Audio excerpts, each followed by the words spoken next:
everybody, welcome back to my YouTube channel below. Today we're gonna have a video of with the series Living with Cancer. We're gonna talk about the types of cancer in the bladder. I'm no expert on this. This is just what I've gathered throughout everything I've been through. Again, I just had a procedure done 3 weeks ago, and they removed another tumor, and I was lucky. It was again transitional cell carcinoma. It was a papillary, and it was low grade, so I was lucky. And there you go. I just told you the main type of bladder cancer. It's a transitional cell carcinoma. It accounts for 90-some% of the cancers in the United States. Within that category of cancer, you have two types. Basically, one that grows outward, egg shape, or odd shape, but it grows outward into the bladder.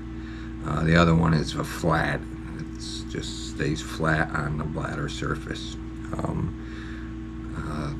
The tumor style that we all imagine a tumor being like an egg, or that a bean shape or whatever, that is your papillary carcinoma. The flat one would stay flat on the surface, kind of like, I guess, like skin cancer.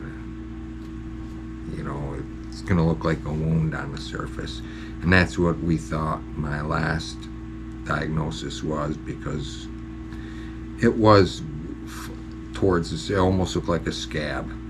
So, but it ended up, it was off the surface, so didn't go through. So thumbs up on that. You have other types too besides the transitional cell. You got the squamous cell carcinoma. That's 1 to 2%. It's similar to the flat cell on the skin surface, like skin cancer. Most of the time it's invasive if it's that type of cancer. Then you have adenocarcinoma. That's about 1%, and that is similar to colon cancer, the way it forms with the gland forming type cancer. And then you have small cell carcinoma, which is another extremely rare, fewer than 1% of the bladder cancer type.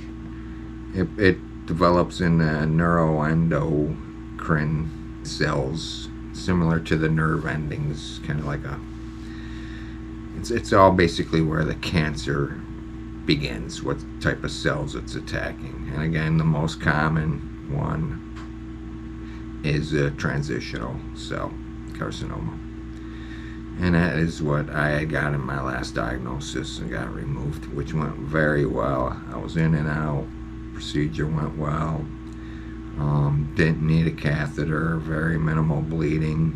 After effects were very slim.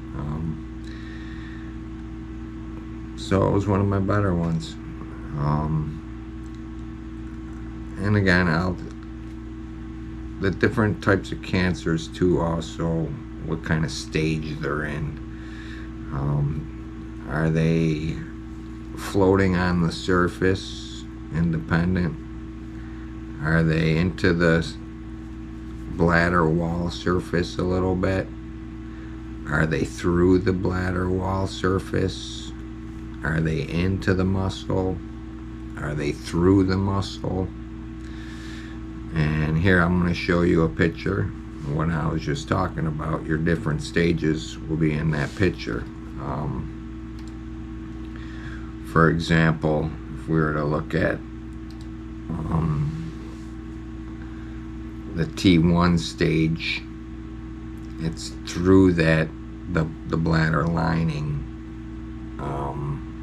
The TA and and CIS.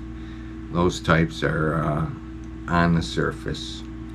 The T2, as you see in the one picture, it's protruding into the muscle. It's usually not good, and if it starts getting bad like that, sometimes you have to have your bladder removed. I haven't been to that point. I've been fortunate. Mine have been T1 grade, so we're doing good. The one was pretty deep. I've had 4 different ones. The first one was pretty deep. They cut up a little bit, and luckily I didn't need a bladder. It all worked out. But as you see, seen in the drawing picture,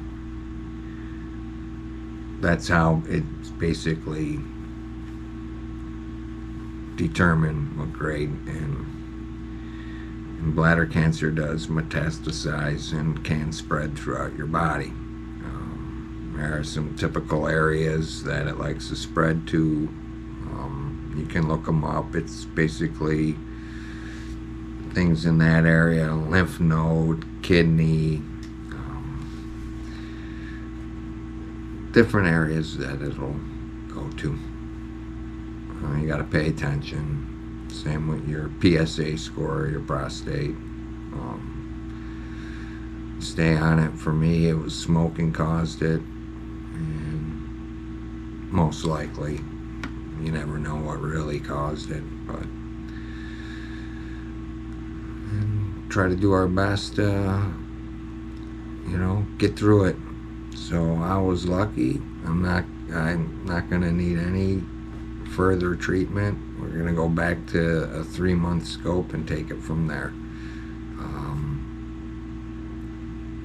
And see how it goes. That's 4 down. Keep on trucking, baby. That's all I could say. And hopefully the different stages, the pictures, you want it to be on the surface, and the shallower it is, the better. As soon as it starts getting into the muscle, it's usually not good, and longer recovery, all of that. And if it's on the surface, your recovery time is pretty quick for a surgery, depending on if everything went okay. Again, I've typically BCG might be done, but I had that the last time I did it, and this was the first time it's come back. But being the third tumor is when I did the BCG, and it was aggressive. So that's why I went right to the BCG. Unfortunately, that ran out because of the shortage, and then I did a few rounds of chemo.